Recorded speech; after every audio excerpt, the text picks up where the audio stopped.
Olá, eu sou o professor Lucas Neto. Sejam bem-vindos a mais um programa Escola Bíblica no seu lar. Hoje nós vamos estudar a lição de número 4, que tem como título O Juízo de Judá e Jerusalém. Dentro deste tema, nós vamos falar sobre 3 assuntos. E o primeiro será a injustiça e a opressão de um povo. Em segundo lugar, a arrogância que cega. E em terceiro e último lugar, a misericórdia e a justiça de Deus. Vamos então dar início à nossa aula de hoje. Item número 1. A injustiça e a opressão de um povo. No tempo de Isaías, o povo de Judá praticava sem medidas a injustiça e a opressão.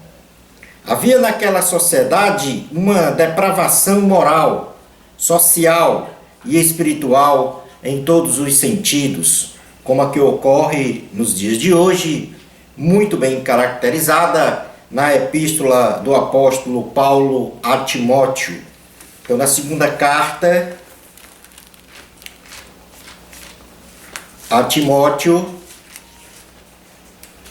no capítulo de número 3, versículos 1 ao 5, diz o seguinte: Sabe, porém, isto: nos últimos dias sobrevirão tempos difíceis, pois os homens serão egoístas, avarentos, jactanciosos, arrogantes, blasfemadores, desobedientes aos pais, ingratos, irreverentes, desafeiçoados, implacáveis, caluniadores, sem domínio de si, cruéis, inimigos do bem, traidores, atrevidos, enfatuados, mais amigos dos prazeres que amigos de Deus, tendo forma de piedade, negando-lhe, entretanto, o poder.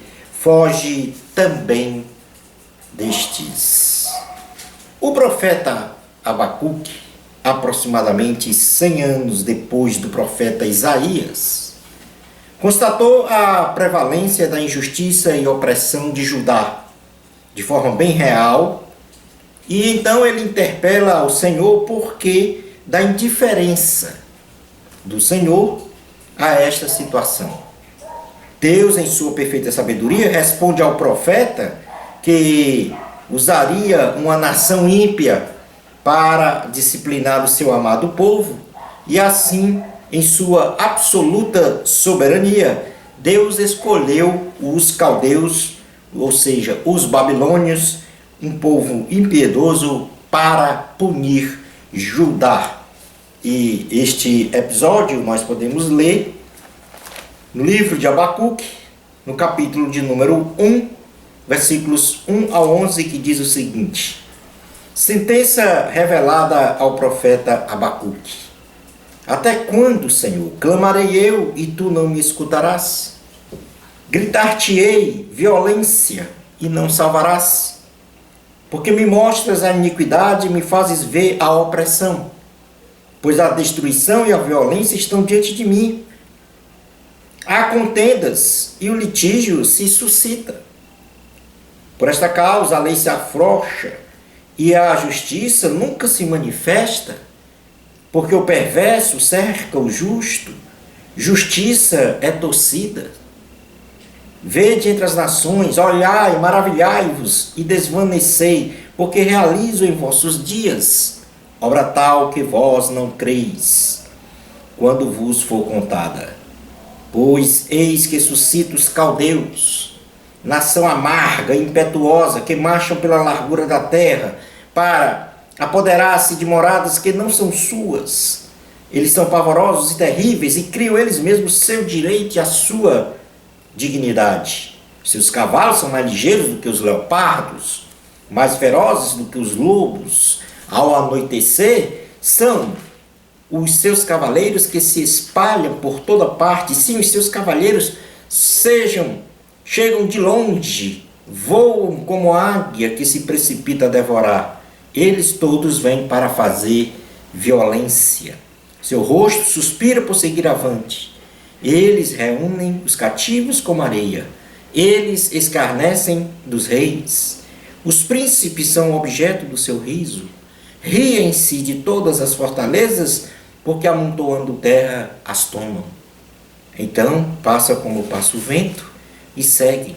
Fazem-se culpados estes, cujo poder é o seu Deus. Foi neste episódio, na história dos israelitas, que se manifestou a injustiça e a opressão de um povo. A arrogância que cega, a justiça de Deus, os juízos do Senhor com ações penais e remediais, e especialmente a misericórdia de Deus, os quais passaremos a nos aprofundar no conhecimento destes a seguir. Passando então logo para o item número 2 da lição, que tem como título a arrogância que cega. Judá e Jerusalém não obedeceram os preceitos divinos. Ao contrário, com a língua atingiu a honra de Deus e com as suas obras transgrediam a lei do Senhor. Pecavam com arrogância e isso não poderia ter um outro fim, a não ser um severo julgamento do Senhor. Portanto, a sociedade judaica da época de Isaías, ela era uma sociedade que praticava a injustiça, a opressão do povo. Havia naquela sociedade o acometimento de pecados e mais pecados, especialmente o da idolatria. E, acima de tudo, eles eram arrogantes, autossuficientes. Era uma sociedade corrompida, distante de Deus. Então Deus, ele abomina a arrogância. E Isaías, no capítulo 3, versículos 8 ao 15, ele coloca exatamente esta condição de que o Senhor iria punir aquela nação por causa dos pecados, por causa da arrogância, que culminou então com o cativeiro babilônico. Isaías capítulo 3, versículos de número 8 ao 15, diz assim a palavra do Senhor. Isaías 3, 8 ao 15. Porque Jerusalém está arruinada e Judá caída, porquanto a sua língua e as suas obras são contra o Senhor, para desafiarem a sua gloriosa presença. O aspecto do seu rosto testifica contra eles. E como Sodoma publicam o seu pecado e não o encobrem. Ai da sua alma, porque fazem mal a si mesmos. Dizei aos justos que bem lhes irá, porque comerão do fruto das suas ações. Ai do perverso, mal lhe irá, porque a sua paga será o que as suas próprias mãos fizeram. Os opressores do meu povo são crianças e mulheres, estão à testa do seu governo. Ó povo meu, os que te guiam te enganam e destroem o caminho por onde deves seguir. O Senhor se dispõe para pleitear e se apresenta para julgar os povos. O Senhor entra em juízo contra os anciãos do seu povo e contra os seus príncipes. Vós sois os que consumistes esta vinha, o que roubastes do pobre esta vossa casa. Quem há convosco que esmagais o meu povo e moeis a face dos pobres? Diz o Senhor dos exércitos. Portanto, aqui uma predição de um julgamento forte àquela nação que estava distante do Senhor. E, neste aspecto, contextualizando para os nossos dias de hoje, nós vamos falar um pouco sobre arrogância. E começando pelos princípios gerais sobre a arrogância. É muito comum em nossos dias a alta exaltação de homens que buscam para si o reconhecimento de superioridade e de uma avaliação de que é melhor do que os outros, sempre confirmada pelos que lhe assistem ou convivem mais proximamente. melhor dizendo, segundo interesses próprios e escusos. O orgulho pecaminoso, a soberba, a arrogância produz no homem a rebeldia contra Deus e um estado deplorável de independência espiritual do Senhor, que culminará com a sua queda e destruição. Provérbios, capítulo de número 16, versículo 18 diz o seguinte: livro de Provérbios. O livro de Provérbios está aqui depois do livro de Salmos, no seu capítulo 16, versículo 18 diz o seguinte: a soberba precede a ruína, e a altivez do espírito a queda. No versículo 5 deste mesmo capítulo diz: abominável é ao Senhor todo arrogante de coração, é evidente que não ficará impune. Todos os arrogantes não ficarão impunes, porque Deus abomina a arrogância. Por outro lado, existe também um orgulho no sentido positivo, e que é desprovido de arrogância, caracterizado quando existe uma causa de exultação, uma causa de grande valor e de honradez, devido a um fato ou realizações pessoais debaixo da graça e das bênçãos do Senhor. Na primeira carta aos Coríntios, no capítulo de número 1, versículo 26 ao 31, diz assim a palavra do Senhor. Primeira carta aos Coríntios, capítulo 1, versículo 26 ao 31. Irmãos, reparai, pois, na vossa vocação, visto que não foram chamados muitos sábios segundo a carne, nem muitos poderosos, nem muitos de nobre nascimento. Pelo contrário, Deus escolheu as coisas loucas do mundo para envergonhar os sábios, e escolheu as coisas fracas do mundo para envergonhar as fortes.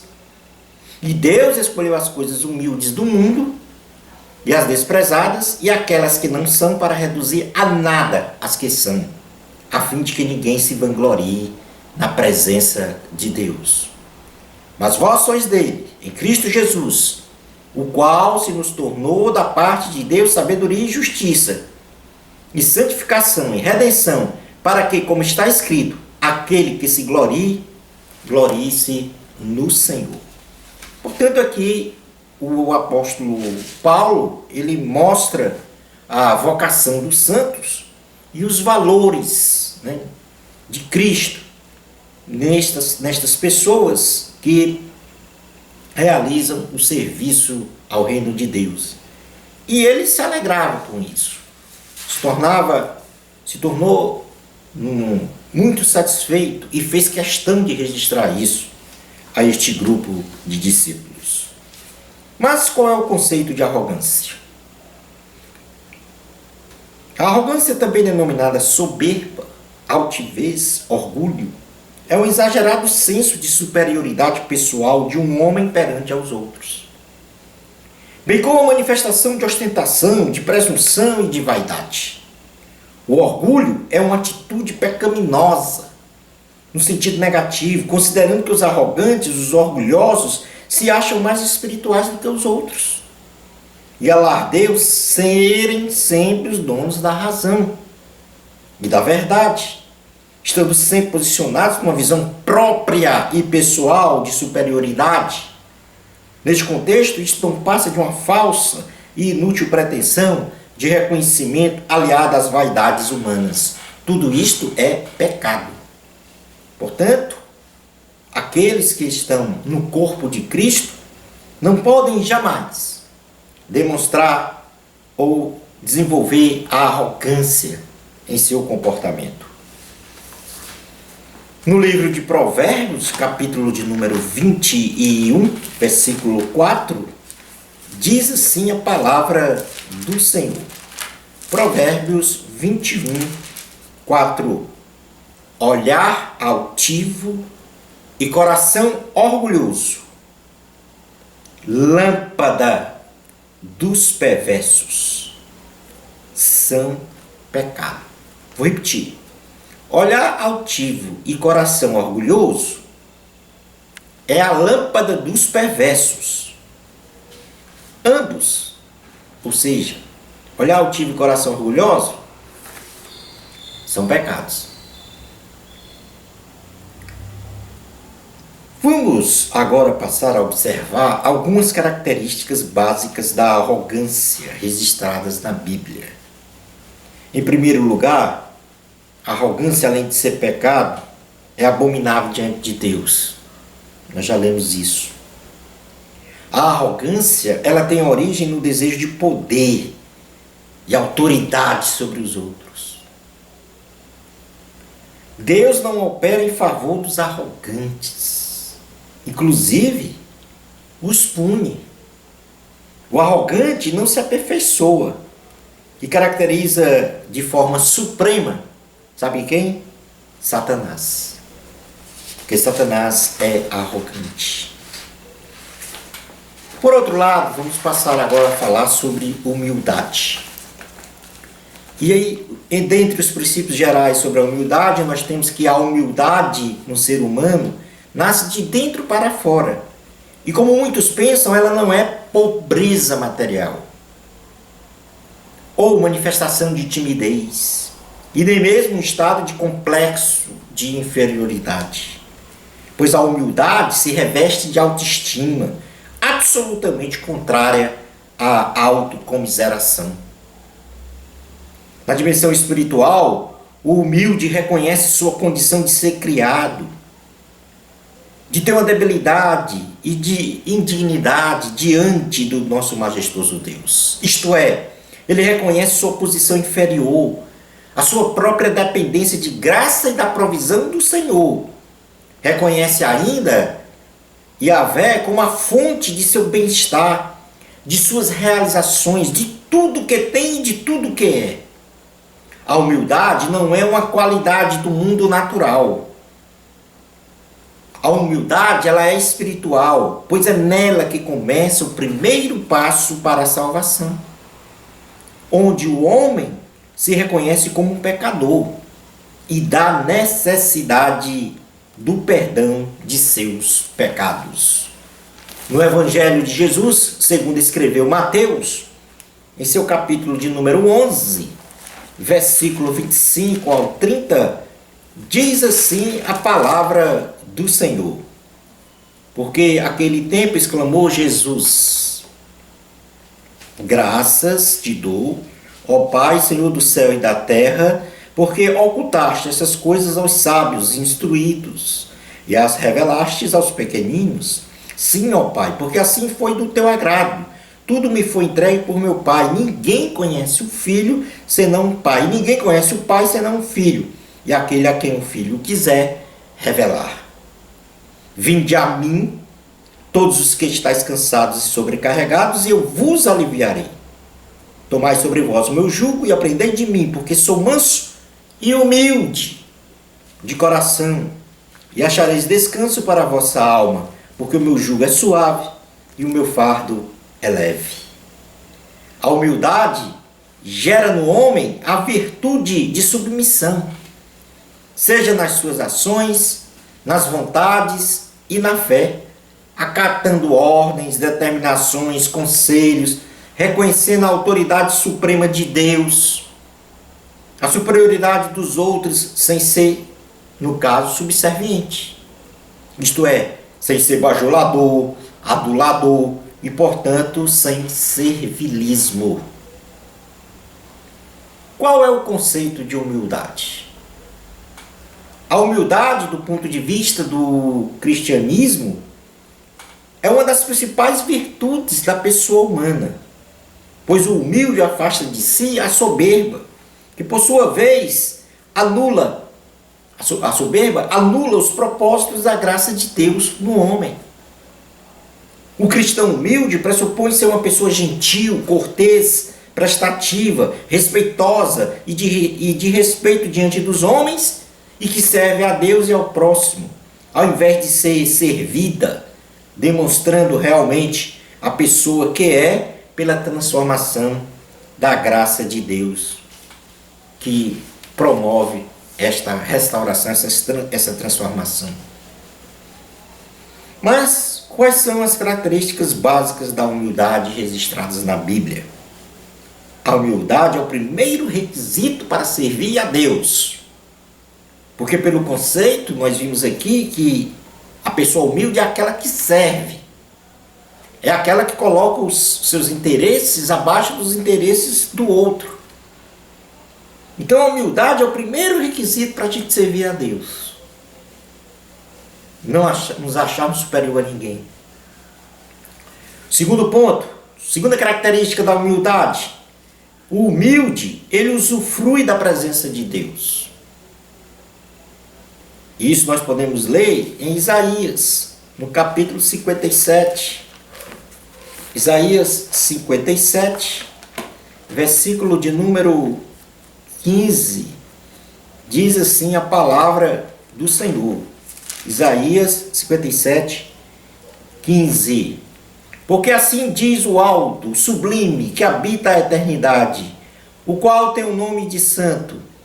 Habito no alto e santo lugar, mas habito também com um contrito e abatido de espírito, para vivificar o espírito dos abatidos e vivificar o coração dos contritos, ou seja, dos humildes, daqueles que se esvaziam de si para dar lugar a Deus. Como terceira característica, os maiores no reino de Cristo são os humildes de coração. E nós podemos então ler aqui no Evangelho de Jesus, segundo escreveu Mateus, no capítulo de número 18, diz assim a palavra do Senhor, capítulo 18, versículos 1 ao 4.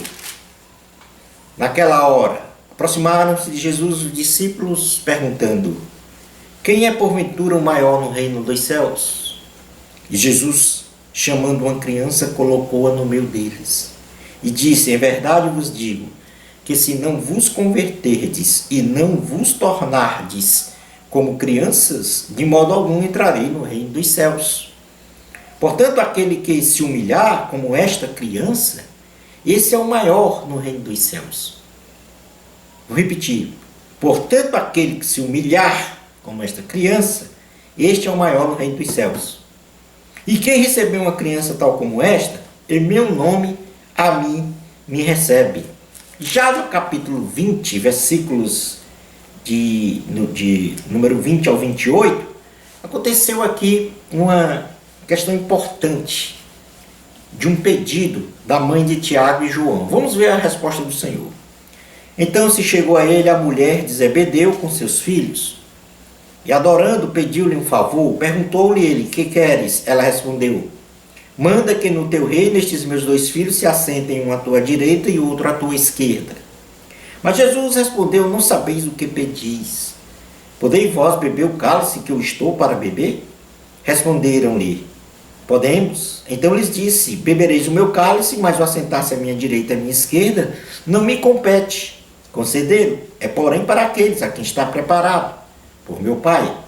Ora, ouvindo isto, os 10 indignaram-se contra os dois irmãos. Então Jesus, chamando-os, disse: sabeis que os governadores dos povos os dominam, e que os maiorais exercem autoridade sobre eles. Não é assim entre vós, pelo contrário, quem quiser tornar-se grande entre vós, será esse o que vos sirva. E quem quiser ser o primeiro entre vós, será vosso servo. Tal como o Filho do Homem, que não veio para ser servido, mas para servir e dar a sua vida em resgate por muitos. Ao humilde, como quarta característica, Deus sempre dará vida, graça, honra e bênçãos. Provérbios 22, 4, Provérbios capítulo de número 22, versículo 4, diz assim: o galardão da humildade e o temor do Senhor são riquezas e honra e vida. Vou repetir. O galardão da humildade e o temor do Senhor são riquezas, honra e vida.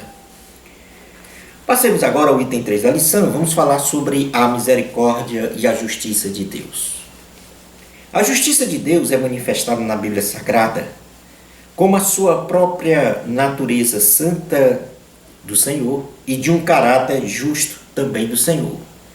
De tal modo que os atributos morais de Deus, santidade, pureza, honestidade, amor, compaixão, etc., seja transmitida aos homens, para que estes se tornem justos diante de Deus. Na carta aos Romanos, capítulo de número 1, versículo 17, diz: visto que a justiça de Deus se revela no Evangelho, de fé em fé, como está escrito, o justo viverá por fé.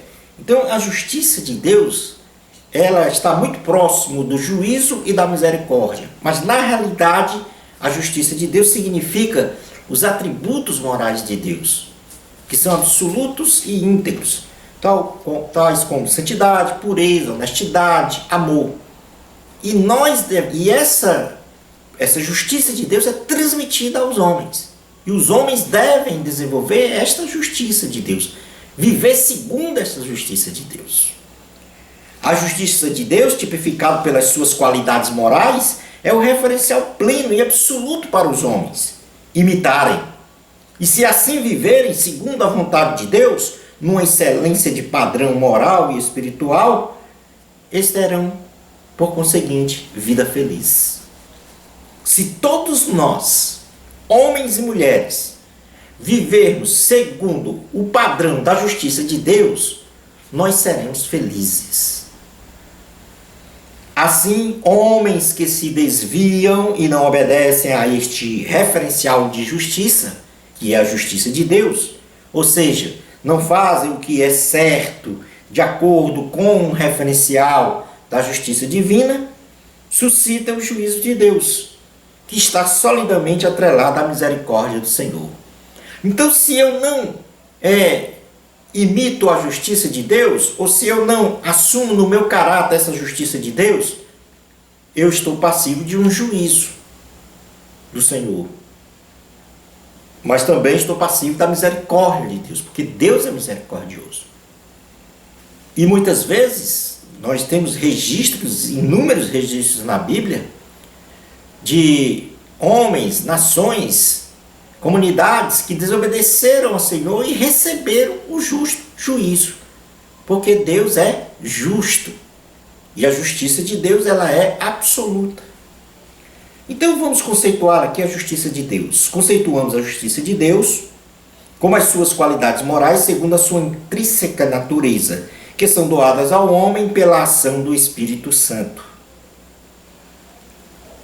produzindo neles um novo caráter que se for desenvolvida continuamente, essa natureza divina em seu ser, o levará a um nível de perfeição espiritual em santidade. As características básicas da justiça de Deus registradas na Bíblia são: primeiro, a justiça de Deus ela é dada ao homem pela ação do Espírito Santo para perfeição e santificação. Mateus capítulo 5, versículo de número 48, diz assim a palavra do Senhor. Mateus 5, 48. Portanto, sede vós perfeitos, como perfeito é o vosso Pai Celeste. Ou seja, o nosso referencial é a justiça de Deus. E nós temos que buscar esta perfeição. Estar o mais próximo desta perfeição em nosso caráter. A justiça de Deus ela é conhecida pela fé e manifestada pelo Espírito Santo. Nós já lemos na carta aos Romanos, capítulo 17. O justo viverá pela fé. E a justiça de Deus é um elemento de convencimento do homem, do pecado, da própria justiça e juízo pela ação exclusiva do Espírito Santo. O Espírito Santo é que convence o homem do pecado, da justiça de Deus e do juízo. O juízo de Deus sobre Judá. Judá encontrava-se em uma degradação moral e espiritual deprimente. Era em si um povo cheio de violência, de opressão, de litígios, de perversões da justiça, soberba e idolatria. Portanto, totalmente avesso às qualidades morais de Deus, ou seja, à justiça de Deus. E este contexto espiritual e social de Judá suscitou a aplicabilidade do juízo de Deus sobre este povo, manifestadas nas seguintes punições. Então, por causa dessa condição do povo de Judá e Jerusalém, de opressão, de pecado, de litígios, de afastamento de Deus, da idolatria, Deus aplicou duas punições. Primeiro, retirou de Judá e de Jerusalém a sua proteção, alimento e água. E isso nós podemos ler em Isaías, capítulo de número 3, versículo 1. Tirou de Judá a proteção, o alimento e a água. Diz assim, Isaías 3, versículo 1. Porque eis que o Senhor dos exércitos, tira de Jerusalém, de Judá, o sustento e o apoio. Todo sustento de pão e todo sustento de água. O Senhor também retirou a capacidade administrativa, militar e espiritual da nação, substituindo governantes fortes e competentes por governantes fracos, imaturos e incompetentes. E isto nós podemos ler do versículo 2 ao 4, que diz: o valente, o guerreiro e o juiz, o profeta, o adivinho e o ancião, o capitão de 50, o respeitável, o conselheiro, o hábil entre os artífices e o encantador perito. Dar-lhe-eis meninos por príncipes, e crianças governarão sobre eles. Portanto, aqui a retirada dessa capacidade administrativa daquele povo, ficando sem um governo forte. Estes juízos divinos, num primeiro momento, não provocou arrependimento no povo. E na insistência da desobediência, Judá ficou assolada, num estado de degradação moral e social plena, pois desafiaram a justiça de Deus e a sua gloriosa presença. Isaías capítulo 3, versículos 5 ao 8 diz assim: entre o povo oprimem uns aos outros, cada um ao seu próximo. O menino se atreverá contra o ancião, e o vil contra o nobre. Quando alguém se chegar a seu irmão e lhe disser: na casa de seu pai tu tens roupa, ser nosso príncipe e toma sobre teu governo esta ruína, naquele dia levantará este a sua voz dizendo: não sou médico, não há pão em minha casa, nem veste alguma, não me ponhais por príncipe do povo. Porque Jerusalém está arruinada e Judá caída, porquanto a sua língua e as suas obras são contra o Senhor, para desafiarem a sua gloriosa presença. Esta dura cerviz de Judá, na sucessão de reinados de reis ímpios, culminou com a destruição total de Jerusalém. E no cativeiro babilônico dos israelitas por 70 anos, longe da cidade santa. Desviado dos homens diante da justiça de Deus, são, em sua essência, atos de misericórdia, que têm como objetivo trazer benesses para os homens, especialmente a restauração de uma comunhão com o Senhor. Jesus morreu na cruz do Calvário em nosso lugar, como aplicação de um juízo de Deus contra o pecado do homem, que trouxe em si a maior bênção concedida por Deus para o homem, no caso, a salvação. Esta foi a maior demonstração de misericórdia do Senhor, a morte de Jesus na cruz do Calvário. Se não fosse esta misericórdia, nós já teríamos sido consumidos por total. Vejamos agora as características básicas da misericórdia de Deus registradas na Bíblia. Em primeiro lugar, a misericórdia de Deus é um ato de amor para com os homens. Em segundo lugar, a misericórdia de Deus é muito grande e alcança todos os homens de forma universal. A misericórdia de Deus é uma característica própria do servo de Deus e por isso deve ser praticada. Concluindo a nossa aula de hoje, o orgulho, a altivez, a arrogância é a essência do próprio pecado e abominação diante de Deus. E é por isso que o Senhor abate aos arrogantes, pela sua presunção e vaidade de querer ser melhor e maior do que os outros.